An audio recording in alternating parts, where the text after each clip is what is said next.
All right,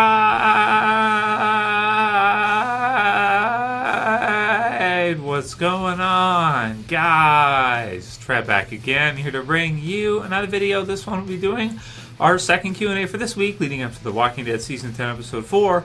In this one, we're going to start with, we got some responses from you guys about whether or not we think that the Whisperers were guiding the zombie hordes.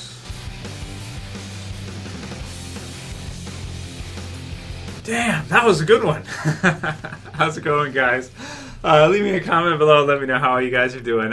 So we're gonna start this one off with all of your guys' comments and questions after episode 3. It was a pretty awesome episode. It looks like most people enjoyed it quite a bit. There was a few people who thought, it wasn't that good, but most people were saying that episode 3 of The Walking Dead Season 10 is their favorite episode so far from the season. And I'd have to agree. I think it was a great episode. Really, really scary and everything, and that was fun. And it was really good. So we got all of your guys' comments in now about the big question that I had after watching the episode. Some people were confused about the hallucinations and the dream and like which part was a nightmare, which part was real. And, I think we were all pretty much in agreement that the part in the gymnasium was real and that that's where they were going with that part. The rest of it can all pretty much be sort of, argued at certain points, like when she looks through and she sees the dead girl kind of sitting down there. So it's I'll have to watch it over again too, because it is a pretty good episode, and just to try to figure out in my mind which parts are hallucination, nightmares, which parts are actually just nightmares, like real life, like whisper induced nightmares, because the whispers are so fearsome and scary and really like to mess with people, and we get to see that quite a bit in episode 3. So we got all your guys' comments about the sending in of the zombie hordes towards Alexandria, and it looks like in next week's episode, episode 4, we're going to be seeing quite a few filtered into the hilltop. So it looks like they're, purposely kind of going. I'm not sure about the ocean side. We'll have to see if we see that again, soon at some point here. But that ultimately is where the satellite, did land. It also could be a combination of both. Like, it could be that the satellite came down, so all the walkers within, I don't know how far the radius would be big. Like, there would be a huge radius, right, that the walkers would see. Because if they saw a helicopter, that's one thing. But if they saw like the satellite coming crashing down like we saw, that looked like it was like a missile coming down, all lit up and everything, or maybe not a missile, but something, some kind of maybe like crashing in with all the light and everything. The walkers from everywhere within eye shot, within miles and miles and miles, probably even maybe up to maybe 100 miles out or something, would have seen that thing coming down, and it does make sense that they would all start heading towards it, but.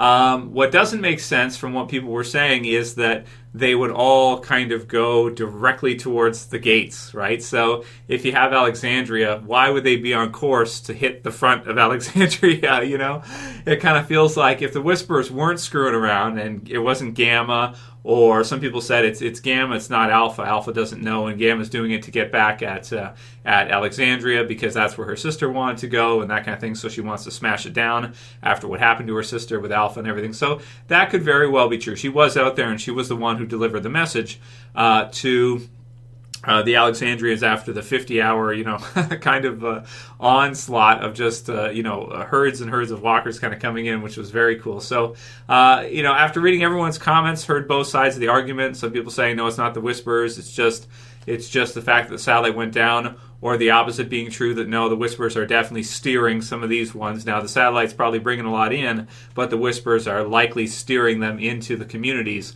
Because it just doesn't make sense that they would all kind of, or you would have so many hours of so many of them going in a direction. A lot of them might be going into like the side of it. They would pass it. They would go like just wherever they happen to go. That's kind of the deal with walkers with zombies, is they just kind of wander off. So it wouldn't make sense they would all filter through. So most people were saying that, yeah, Trev, we think that some of the Whisperers, or at least one of the Whisperers, was having some fun and guiding those herds in, right? So Eric Repine said, yes, Alpha sent the herd in. Now, I don't think it's been confirmed by Talking Dead. I haven't seen Talking Dead yet. Probably watch it after this video tonight because I should get to hear everything that happened. It was a good episode, too. So definitely when they have really good episodes, you want to kind of watch Talking Dead to kind of find out if there's any info there. But I didn't hear anybody say that they confirmed that Alpha was, or the Whispers were steering them. But after 50 hours of it, it kind of feels like, in all your guys' comments, it's like, yeah, that does make sense, doesn't it? Or at least that they're partially responsible for them getting directed in certain locations. Jacob Murray says, Trev, do you think the waves were Alpha's doing or the walkers following the satellites? Well, like I just said, it's probably both. It's probably them all coming in because they saw the satellite originally, and then the Whisperers are like, let's... Because the Whisperers, you think, would normally corral them in and use them as a big, like, build them into a big mega herd, which they have somewhere, which we haven't seen just recently, but it's got to be around there somewhere. We just don't know where. Where Alpha's kind of got all the all the walkers hiding. So I think right now, kind of as a community, what I'm hearing from you guys is that it's probably a combination of both, and the Whisperers are at least guiding some of those herds in. So, and Brett said he thought it was the satellite drawing them in, so there's that too. And it could be, but they wouldn't all be going, right up front like that. They'd be going in different types of locations, missing and all that kind of thing. Stephen Curry says, hey Trev, longtime fan here, but first time commenting. I believe, honestly, in my opinion, that Alpha is sending those waves, or at least a portion of them. Bushwalda said, absolutely love the episode, 10 out of 10 for me, and turn Negan loose. And I think that Ryan Hurst did say that when Negan meets Beta and the Whisperers, it's one of the funniest episodes the series has ever had. So I'm excited for that. I can't wait to see Negan meet the Whisperers. I can't wait to see him meet Alpha.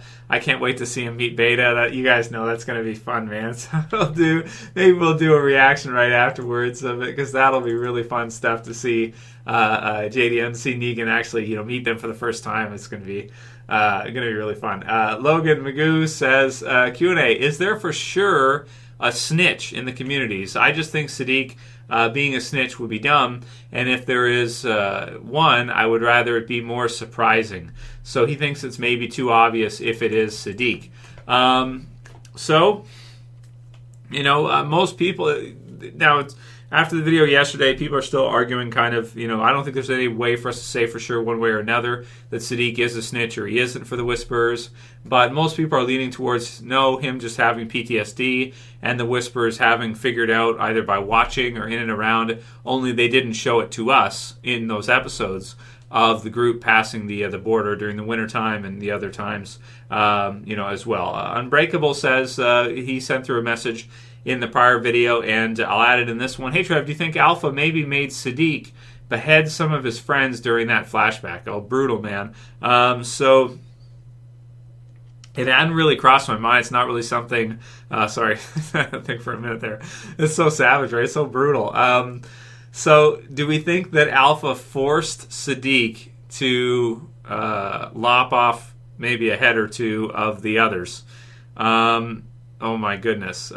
Brutal, right? Absolutely savage. So I don't see anything yet that would kind of lead us to believe that so far. But a lot of people are saying the same thing. So I don't know if that came from spoilers or something, or if, or if it's just kind of like a theory, like, people are thinking like just, well, maybe Alpha made him, cut off someone's head. So, I hope not, man, because that's obviously very traumatizing, and that is something that you would suppress. It would make sense for his PTSD that he's having if she made him do that. Would he go forward with it? Does it depend on who it is?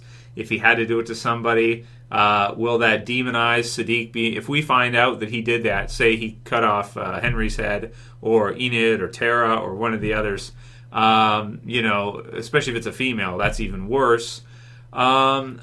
Is that something the audience would ever forgive if that's revealed? I don't think so.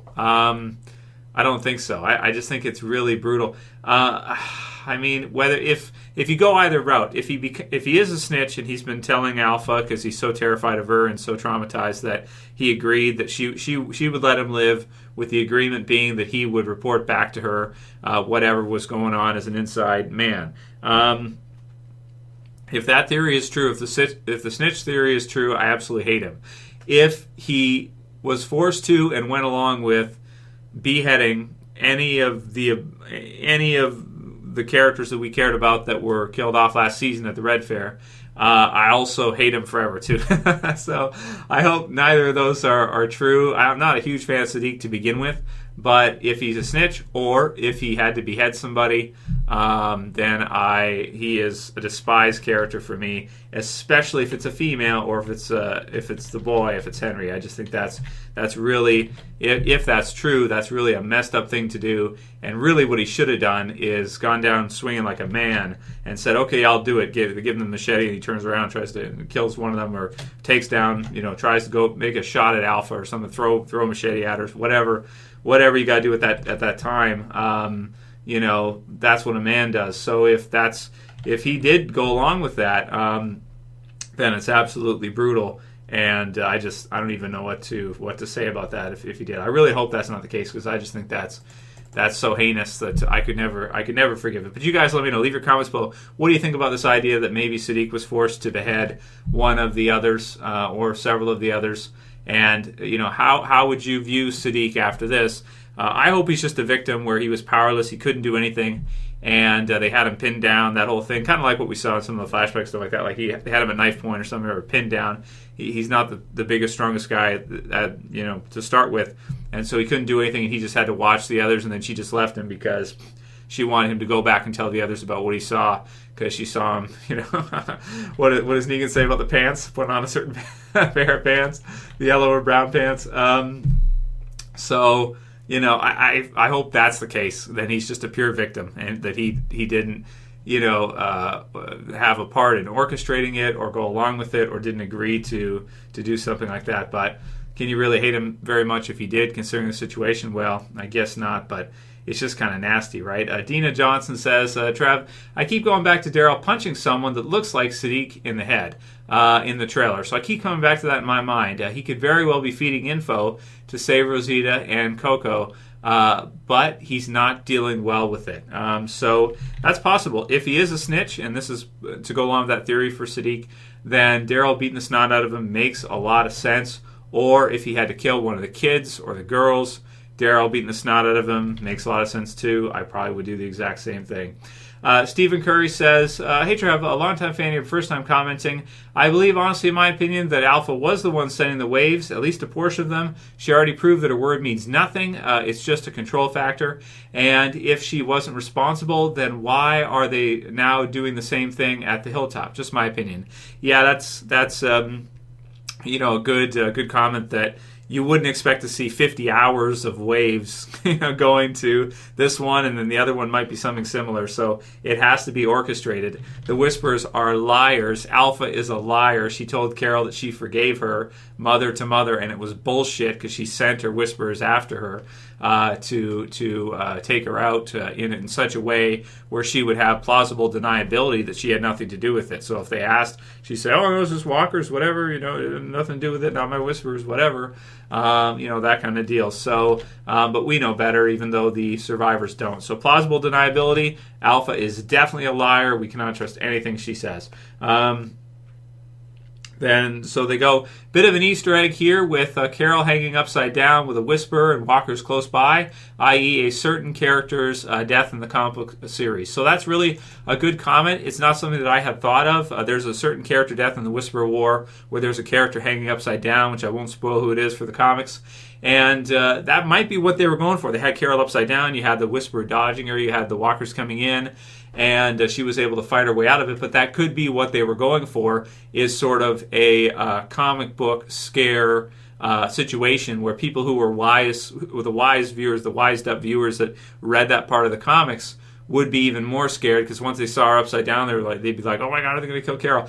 I never put those two and two together because it was a different set of circumstances.